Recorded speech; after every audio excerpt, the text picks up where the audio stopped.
Menyusun lakip guys, ibarat membuat semangkuk bakso. Hah? Mau tahu caranya? Check it out. Hai Sobat ASN, selamat datang di video saya. Lakip ideal, cara mudah dan tepat menyusun lakip instansi. Bersama saya, Zainab Karbelawati, analis laporan akuntabilitas kinerja Sekretariat Daerah Kabupaten Kolaka. Sobat ASN, video ini terkhusus saya dedikasikan untuk seluruh SKPD se-Kabupaten Kolaka dalam rangka pemenuhan tugas aktualisasi saya pada Latsar CPNS Kabupaten Kolaka 2021. Oke, semoga bermanfaat. Jangan lupa like and subscribe ya. Check it out. Baiklah Sobat ASN, sebelum saya bahas tentang cara penyusunan lakip, saya jelaskan singkat dahulu apa itu lakip.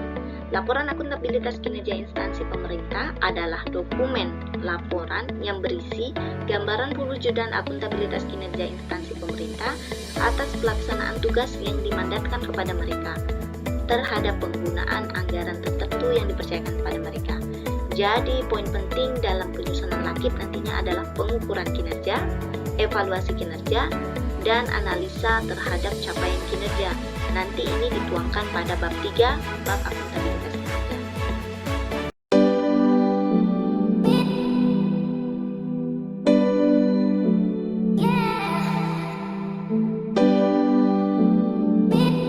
Ya, Sobat ASN, cara penyusunan lakip dibagi dalam 3 tahap. Pertama, siapkan bahan dan data.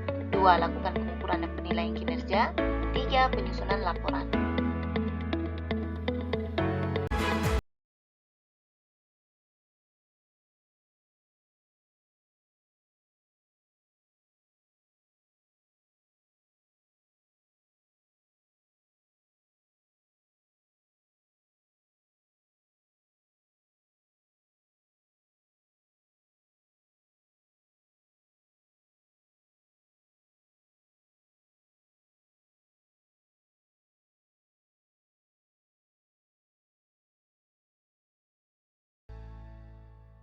Oleh karena itu, semakin komplit informasi yang dimuat dalam suatu lakip, maka semakin bermanfaat pula lakip tersebut bagi perencanaan pembangunan ke depan yang lebih efektif dan efisien. Jika boleh saya ibaratkan lagi dengan bakso, maka ini ibarat bakso beranak. Ada bakso di dalam bakso, konsumen menjadi lebih puas.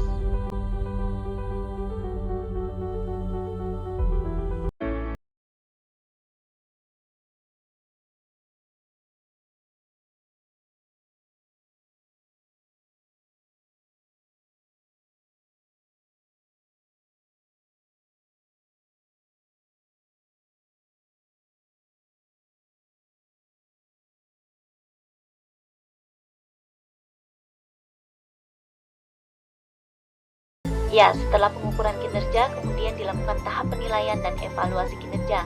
Pada tahap ini dilakukan 3 kegiatan. Pertama, evaluasi dan analisis faktor pendukung, hambatan, serta solusi capaian kinerja setiap sasaran.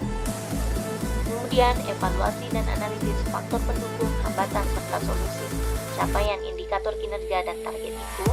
Dan ketiga, pengungkapan atau penggalian informasi yang lebih mendalam untuk perbaikan kinerja ke depan.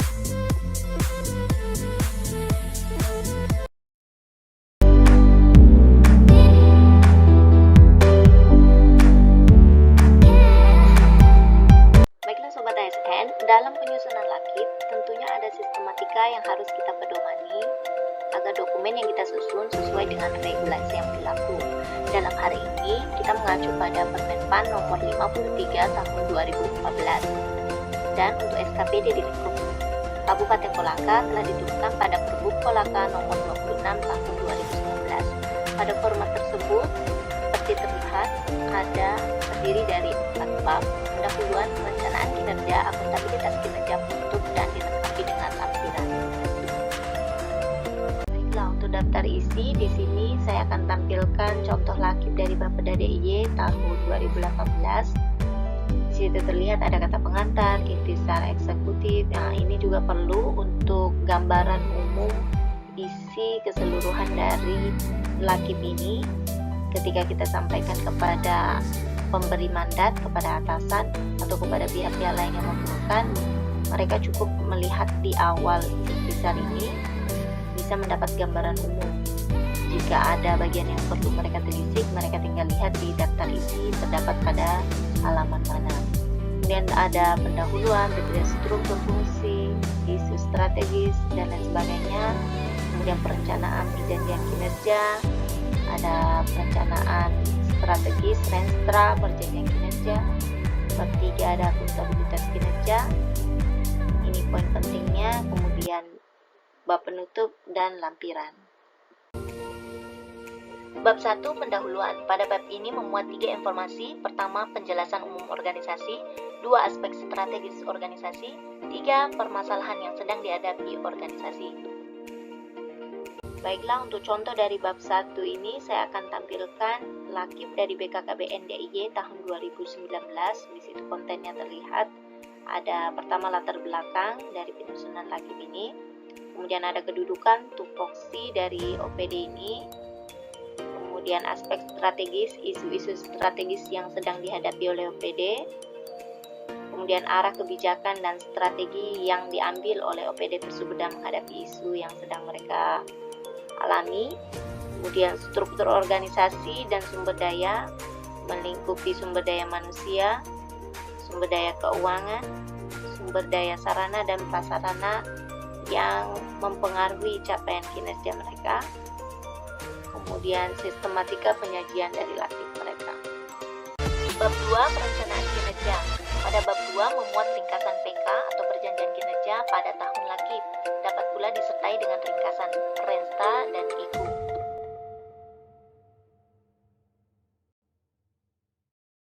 Baiklah, untuk contoh konten pada bab 2 perencanaan dan perjanjian kinerja, di sini saya akan tampilkan contoh lakib dari Dispar DIY tahun 2019. Di situ ditampilkan tujuan, sasaran, dan indikator kinerja dari OPD ini. Sasaran yang diusung oleh OPD ini berdasarkan cascading kinerjanya. Kemudian tujuan jangka menengah dari OPD ini selama 5 tahun yang mereka usung apa. Kemudian ditampilkan pula sasaran strategis OPD ini, target-target setiap tahunnya selama 5 tahun, dan target akhir renstranya. Kemudian ditampilkan pula strategi dan arah kebijakan apa saja yang diambil untuk setiap sasaran strategis yang mereka usung. Jadi di sini ada 2 sasaran strategis. Di situ ada kolom strategi dan arah kebijakan apa saja yang diambil untuk mencapai 2 sasaran tersebut. Kemudian ini juga yang cukup bagus untuk kita contoh. Di sini ditampilkan struktur program dan kegiatan pada tahun lakib.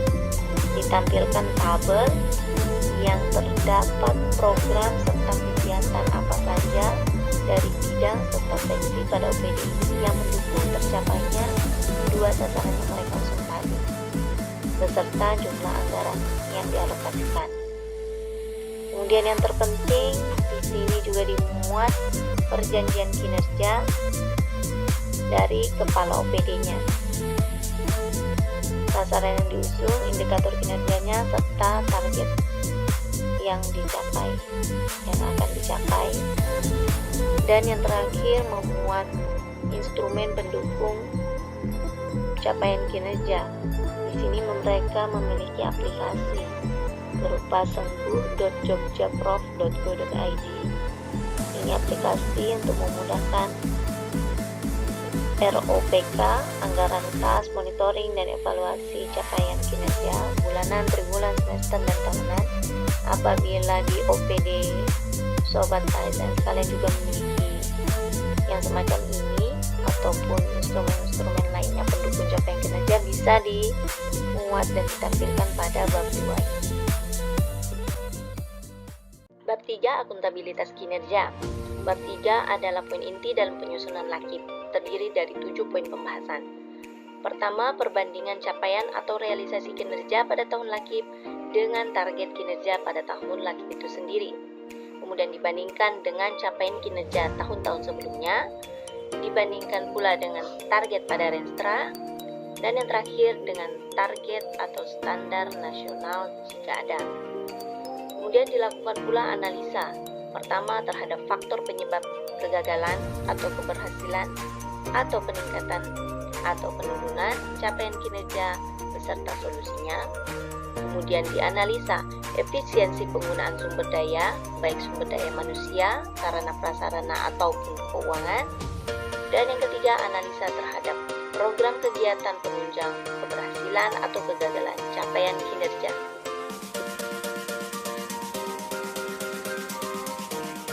Baiklah sobat sekalian, sebelum saya membahas tentang 7 poin pembahasan pada bab 3 tadi, di sini saya akan jelaskan sedikit perbedaan antara kerja dan kinerja, karena dua hal ini masih sering menjadi kesalahan SKPD dalam penyusunan lakib, di mana dalam menyusun lakib, mereka seringkali justru melaporkan hasil kerja atau kegiatan, bukan melaporkan hasil kinerja.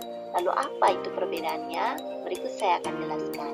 Jadi sobat ASN, yang dimaksud dengan kerja adalah sesuatu yang dikeluarkan atau dilakukan untuk menghasilkan output. Hasil dari kerja dinamakan output atau hasil kerja atau keluaran. Sedangkan kinerja adalah capaian dari hasil kinerja itu sendiri atau disebut juga dengan prestasi kerja dalam melaksanakan tugas atau tanggung jawab.